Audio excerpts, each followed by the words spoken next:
Action. Okay. I'm sitting here with Mary Beth. Mary Beth has been a client for going on 2 years now. Yeah. I should have looked up the day we started. I think it was January. Was it January? I think it was January 23. Yeah. So Okay. coming up on 2 years here. Wow.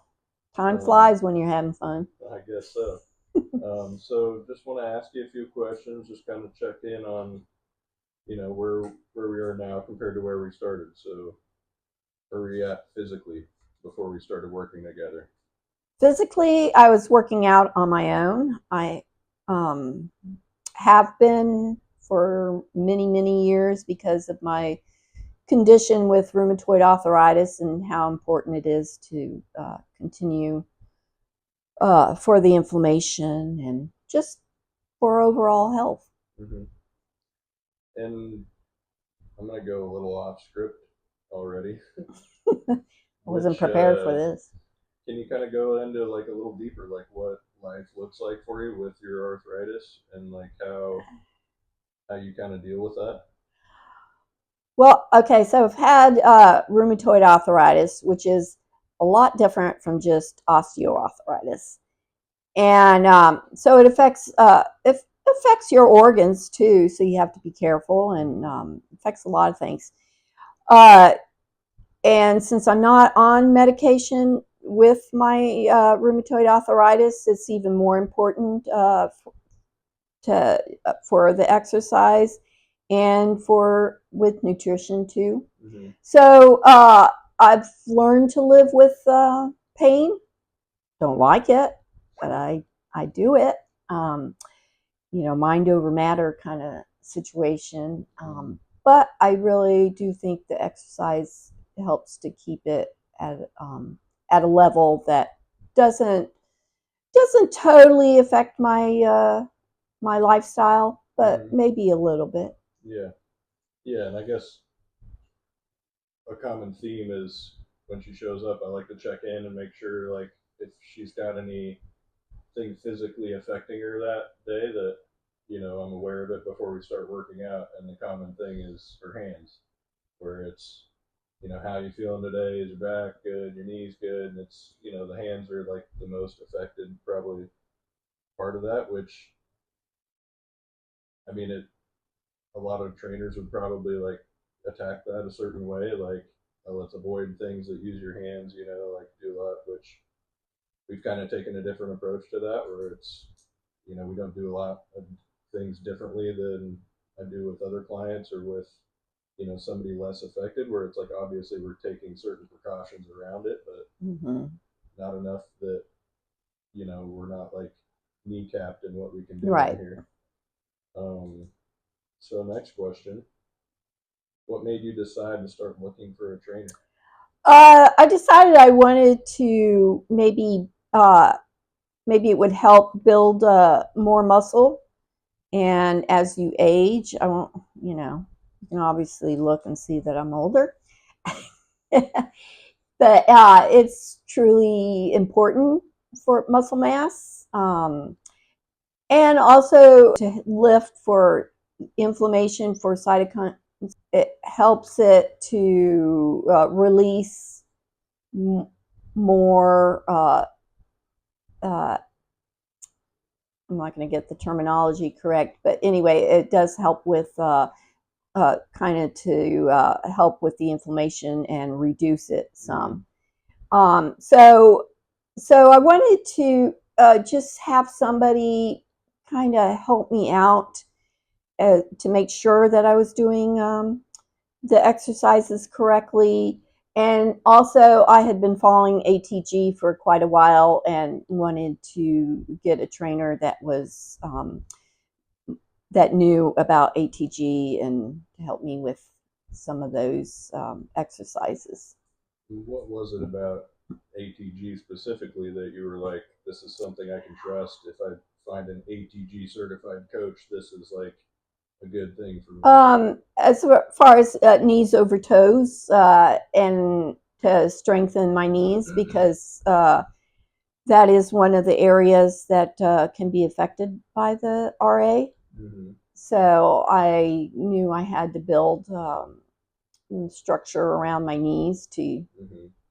to go into older age Yeah, and that's and to be able to have good balance. sure, definitely need that. And I guess to kind of touch on the inflammatory thing that you were talking about a second ago with like the cytokines and whatnot, where people who aren't regularly working out, your body's inflammatory process is like different than somebody who is regularly working out, and you get that natural inflammatory response from training, and then your body regulates it and kind of smooths things out better. Mm-hmm. It's better at like removing the inflammation, and so that's I think a vital thing for especially with your arthritis is like training your body more so to like handle the inflammation and like regulate that as Mm-hmm. opposed to like as I'm sure as you're aware with like an inflammatory storm. There's Mm-hmm. like a thing with where it's kind of uncontrolled and your body's not regulating it super well. So it's like, yeah, we're training your muscles and getting your muscles stronger, but you're also kind of training the processes within your body too. Right. Less And flares. yeah, yeah. So where would you say you're at now physically as a result of the work that we've been doing? I'd say because I'm less affected in lower body with my RA, that I have a stronger lower body ability. Um, I'm a little limited more in the upper body just because of my hands, my wrists. I don't like to show them. But so that kind of keeps my the weights a little bit lower than where I'd like to be, but I feel like I have gained upper body also. But I'd say my lower body is my strength. Mm-hmm. Yeah, I can confirm just to give the people a metric when we started training together. I have a 20-pound kettlebell, and I had Mary Beth hold the kettlebell in her hand, just standing still, holding it to see how long, and her grip lasted about 15 seconds with that kettlebell. And I think the now we're doing calf raises where you hold that kettlebell for 20 reps at a time, and it's there's been measurable increases in the Mm-hmm. strength there.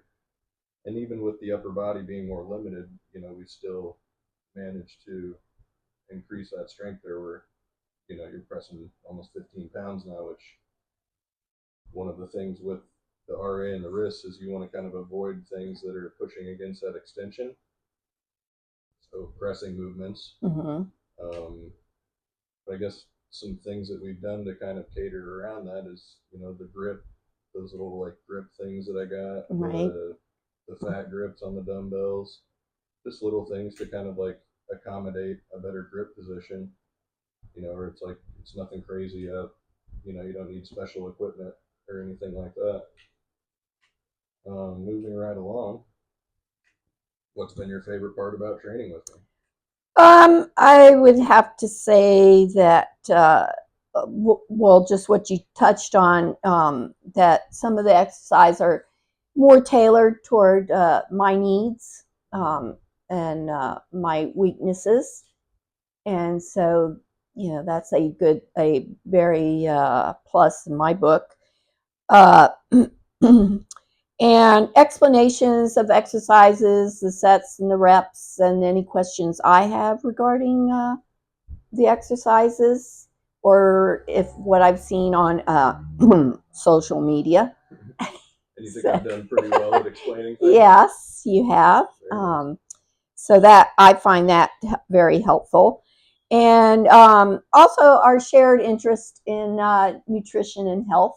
Mm-hmm. Um, so I hope I've taught you some things. Yeah, a few concoctions and brews Yeah, along the way. with my witchcraft. Yeah, Mary Beth is a non-practicing Yeah, witch doctor. yeah. So yeah, think things like that.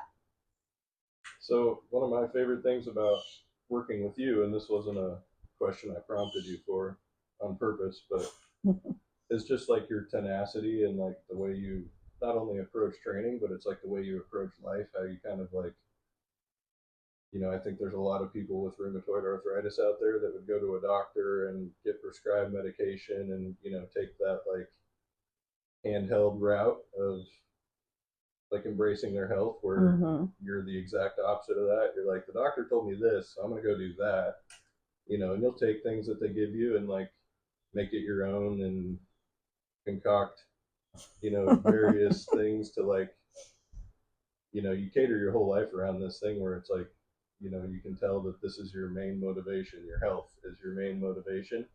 And then when you come to work out, it's always, do you want to try this 15-pound weight or over that 12-pound weight? It's always yes. I always Mm-hmm. ask knowing the answer, but, that's the one thing I appreciate about you is your drive to like prioritize your health and like your nutrition is a big part of it. And like, you're always like looking for new information and how you can kind of make that better for yourself Yeah. under your own power. You don't rely on anybody else to do these things for you. It's something you have to do, and you take that responsibility and hit it right in the head. It's Mm-hmm. like it's 100% your thing.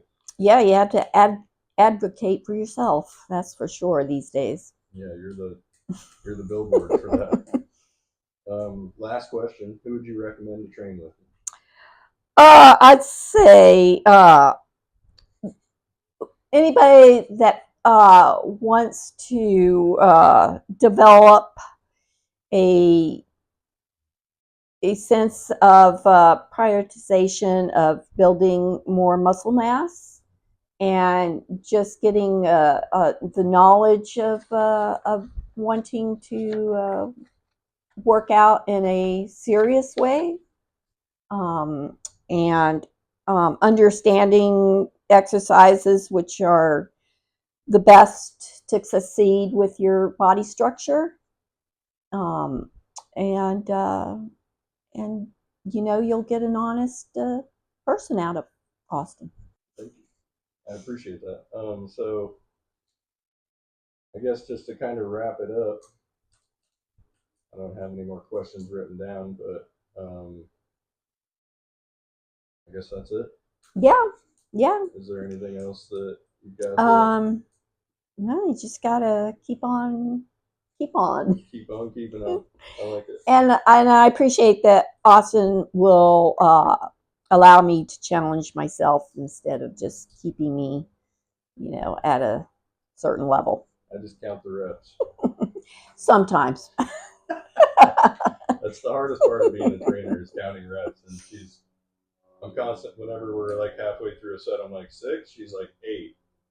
So we kind of But like merge minds there, and believe me, I'm not going to cheat myself. So, I'll test her every once in a while too, and just throw out a crazy number, and she's always on it. So appreciate you. and I appreciate you.